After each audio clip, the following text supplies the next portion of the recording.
अशोका है अशोका, अशोका है अशोका।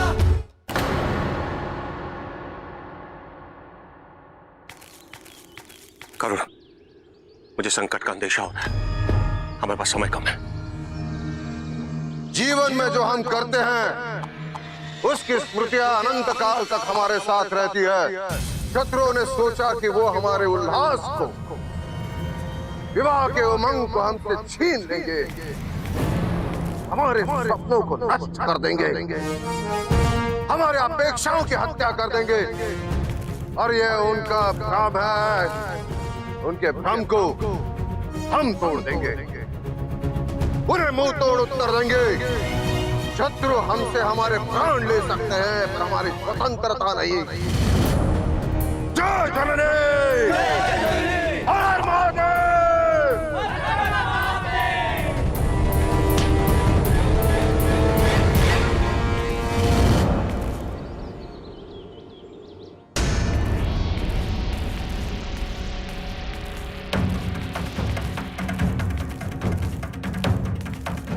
तुम यहाँ कैसे? कुछ है जो आप मुझे बताना चाहते हैं पिताजी? नहीं पुत्र, ऐसा कुछ नहीं। आप इतनी बड़ी बात मुझसे कैसे छुपा सकते हैं पिताजी? वहां मेरे अपने रक्त की होली खेले और मैं यहाँ अपने तन पर हल्दी लगाकर बैठा रहूंगा। यहाँ मुझ पर पुष्पों की वर्षा होगी और वहां सब बाणों की वर्षा सहते नहीं। किसने कहा तुमसे? सैनिकों का मनोबल बढ़ाने वाले आपके भाषण का साक्षी था मैं। तुम्हारा तिलक हो चुका है। 2 दिन पश्चात तुम्हारा विवाह। पिताजी, विवाह के तिलक से पहले मेरा एक और तिलक हुआ था। आचार्य ने मातृभूमि की मिट्टी से मेरा तिलक किया था। और जब मेरी मातृभूमि को मेरी आवश्यकता है, आप चाहते हैं कि मैं अपने विवाह की वेदी पर बैठा रहूं? ऐसा कैसे सोच लिया आपने? क्योंकि मैं तुम्हारा पिता हूं। मैं जानता हूं तुम्हारे लिए उचित क्या है, अनुचित क्या है। और ये भी जानता हूं इस विवाह के लिए तुमने कितना संघर्ष किया है। और मैं ये सुनिश्चित करूंगा कि तुम्हारे विवाह में अब कोई भी बाधा ना आए, चाहे वो युद्ध ही क्यों ना हो। स्मरण रहे, इस देश का निर्माण हमारे जन्म से पूर्व हुआ है। तो जब हम नहीं रहेंगे तो भी ये देश रहेगा। देश का निर्माण एक निरंतर चलने वाली प्रक्रिया है पुत्र। मैं जानता हूं कि आप मुझे युद्ध में क्यों नहीं भेजना चाहते, कि आप अपराध बोध से ग्रसित आप उन बलों की क्षतिपूर्ति कर रहे हैं जब आपने ना मुझे समझा और ना ही मेरी भावनाओं को समझा। किंतु पिताजी, आप जानते हैं आप आज भी वही कर रहे हैं। मेरी मातृभूमि को मेरी आवश्यकता और आप चाहते हैं कि मैं हाथ पे हाथ धरा बैठा रहूं। मैं तुम्हारी देशभक्ति की भावना का सम्मान करता हूं पुत्र, किंतु मुझ पर विश्वास रखो। इस बार मेरे देश, मेरे परिवार के लिए कुछ करने की मेरी बारी है। तुम इस युद्ध में नहीं जाओगे, ये मेरा अंतिम आदेश। पिताजी, पिताजी, मेरे देश को मेरी आवश्यकता है और मैं हाथ पे हाथ रख के बैठा रहूं। ऐसा कैसे कर सकता हूं मैं? पिताजी की आदेश की अवहेलना भी नहीं कर सकता। क्या करूं मैं? किससे बात करूं? किससे?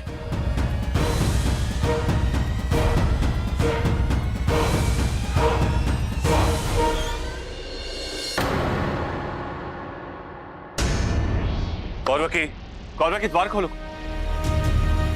किसे ढूंढ रहे हो? कौरव, वो छत पर है।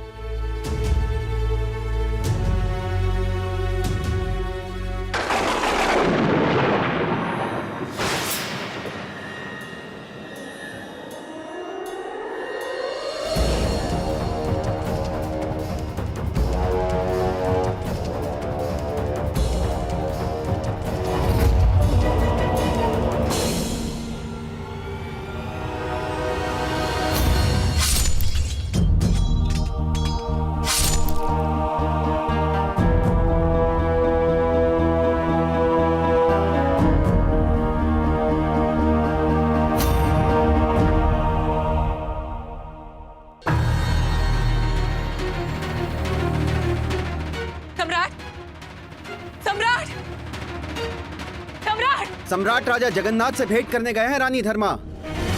ये विवाह सुख नहीं विनाश लाएगा। महासंग्राम होगा। पाटलिपुत्र और कलिंग के बीच महायुद्ध। ऐसा युद्ध पहले कभी नहीं हुआ। असंख्य निर्दोष मारे जाएंगे।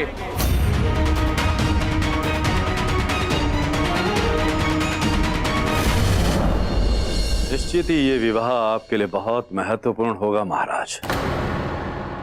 अवश्य मैं इसकी अनुमति भी दूंगा और आश्वस्त करता हूं आपको कि आज के बाद ना तो हमारी तरफ से कोई षड्यंत्र होगा और ना ही विरोध।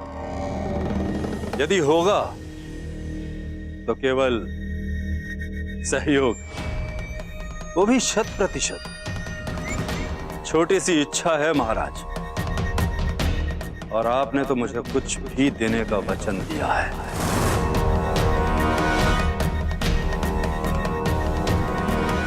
अपनी मातृभूमि और अपने प्रियजनों के लिए मैं कुछ भी कर सकता हूँ। चूक कर रहे हैं बोलने में सम्राट। तनिक सुधार करना होगा। इन दोनों में से आपको केवल एक का चयन करना होगा। अर्थात? नहीं नहीं नहीं नहीं सम्राट, अभी मेरी बात पूरी नहीं हुई है। मुझे आपका वो भाव बहुत ही भाया था जब आप मुझसे अनुमति मांगने आए थे, हाथ जोड़कर सर झुकाकर याचना कर रहे थे, अपने पुत्र की प्रसन्नता के लिए भिक्षा मांग रहे थे। अच्छा लगा था मुझे। जिस पिता के पुत्र के कारण मेरी पुत्री मान सम्मान मर्यादा सब भूल गई, मेरे विरुद्ध हो गई, उसी पुत्र का पिता मेरे चरणों में आत्मसंतुष्टि हुई थी मुझे। अपने पुत्र की प्रसन्नता के लिए कोई भी मूल्य चुकाना चाहते हैं ना आप, तो सर झुकाइए मेरे सामने।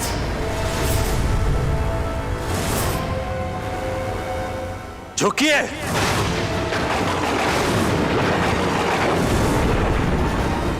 मेरे समक्ष सदा के लिए झुके रहेंगे आप, कभी सर नहीं उठाएंगे।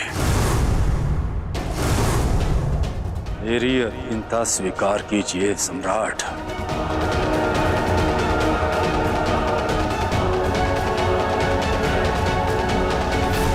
शीघ्रता नहीं है मुझे, अच्छे से सोचिए फिर उत्तर दीजिए, क्योंकि ऐसे अवसर बार बार नहीं मिलेंगे आपको।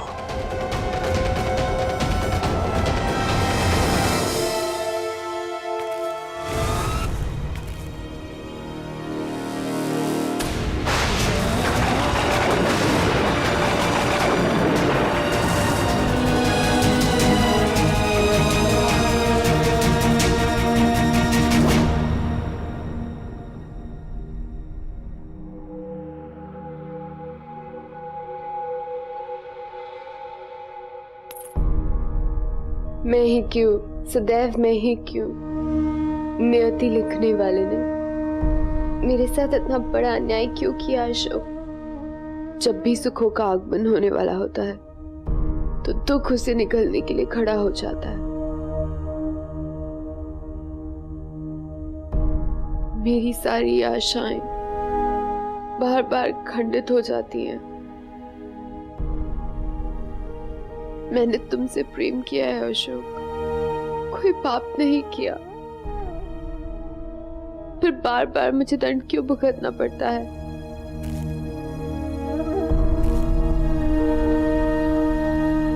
तुम्हारी वेदना मैं समझ सकता हूं कौरवकी। तुम तो मेरी होने वाली अर्धांगिनी हो, तुम्हारा अधिकार है मुझ पर,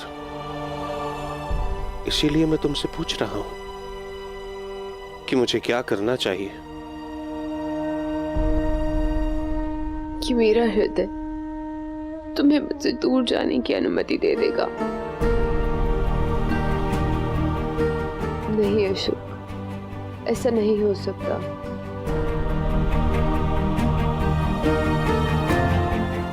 और मैं ये भी जानती हूँ, मैं कभी भी तुम्हें उचित कार्य करने से नहीं रोक सकती।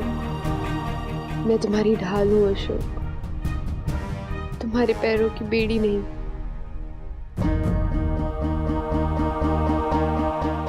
किंतु पिताजी, उनके आदेश की अवहेलना कैसे कर सकता हूं मैं? राजवंशी हो तुम अशोक। शास्त्रों के अनुसार तुम्हारा परम धर्म देश की रक्षा है। इसके लिए यदि तुम्हें अपने पिता के आदेश का उल्लंघन भी करना पड़े तो इसमें अनुचित क्या है? देश सारे संबंधों से बड़ा होता है अशोक।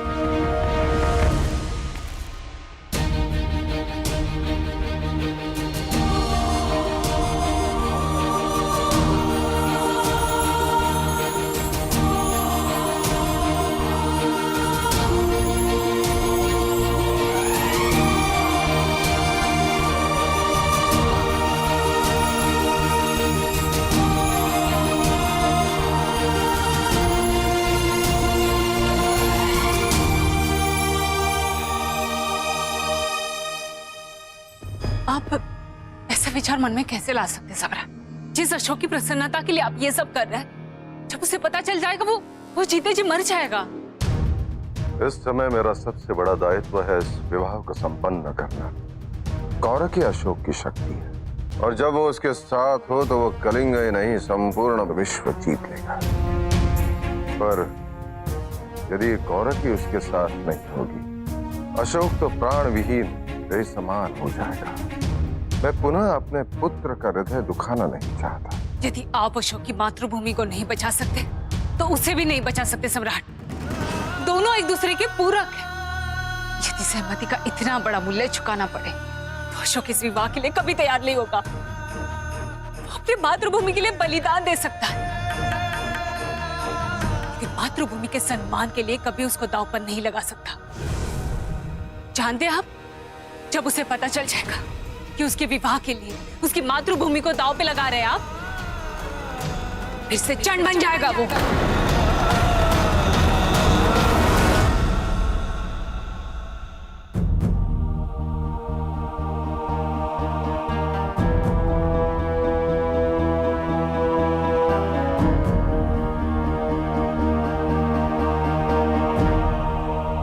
ये क्या कर रहे हो आप दोनों?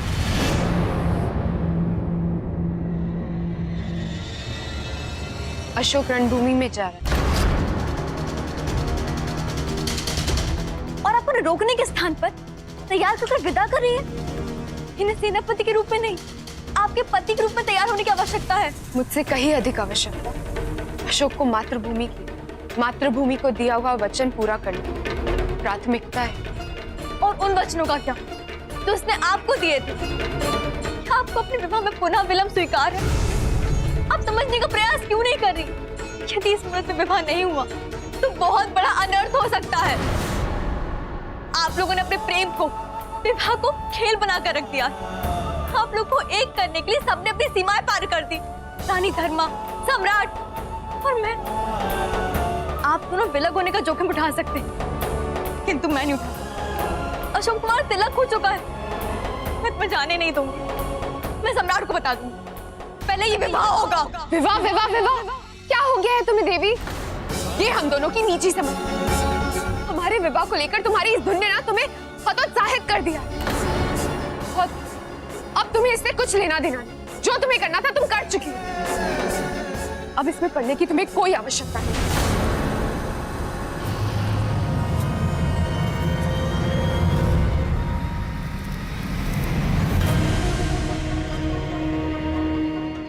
ये क्या किया तुमने कौरव? अपना क्रोध तुमने उस निर्दोष पे क्यों निकाला? यदि हमारे भाग्य में कष्ट है तो इसमें उसका क्या दोष?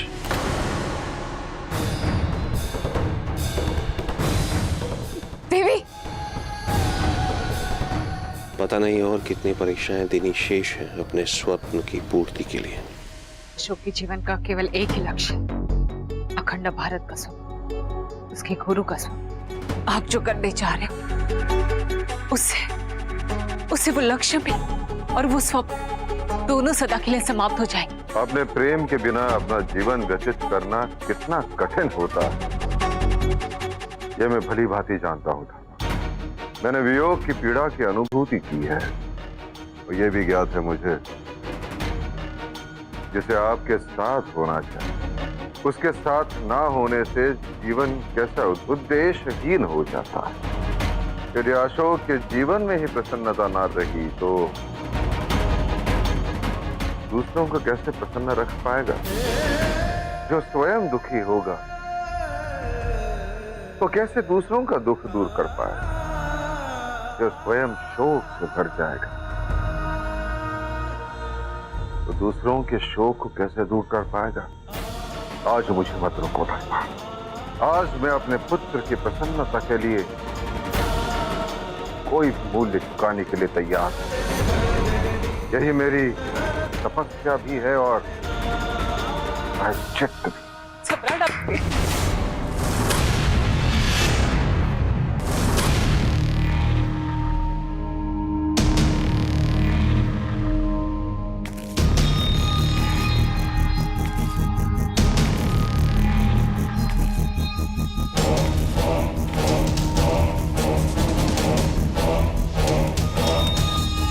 ये अनुबंध पत्र है। इसमें लिखा है कि आप मेरी पुत्री कौरवकी के साथ अपने पुत्र अशोक का विवाह करवाने के लिए मेरी अधीनता स्वेच्छा से स्वीकार करते हो।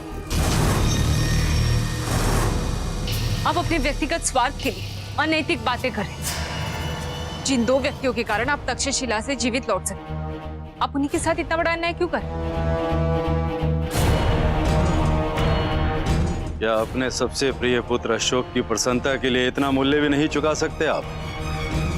हस्ताक्षर कीजिए।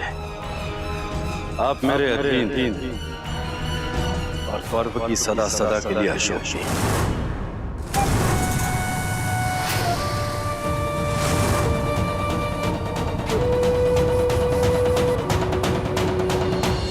उस समय अपने पुत्र की प्रसन्नता के लिए बड़े बड़े दावे कर रहे थे आप। कोई भी मूल्य चुकाने के लिए तैयार थे आप। वो पुत्र जिसने आपके लिए, आपके मगध के लिए अपने प्राणों को कई बार दांव पर लगा दिया, और एक आप हैं, राज सिंहासन का मोह छूट ही नहीं रहा आपसे। सत्य कहते हैं लोग कि आप वास्तव में स्वार्थी पिता हैं।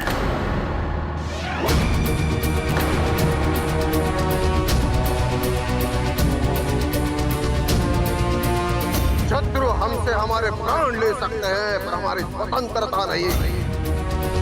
तुम्हारे विवाह के पश्चात मैं तुम्हें संपूर्ण स्वतंत्रता दूंगा। उसके पश्चात एक भी राजद्रोही बचना नहीं चाहिए।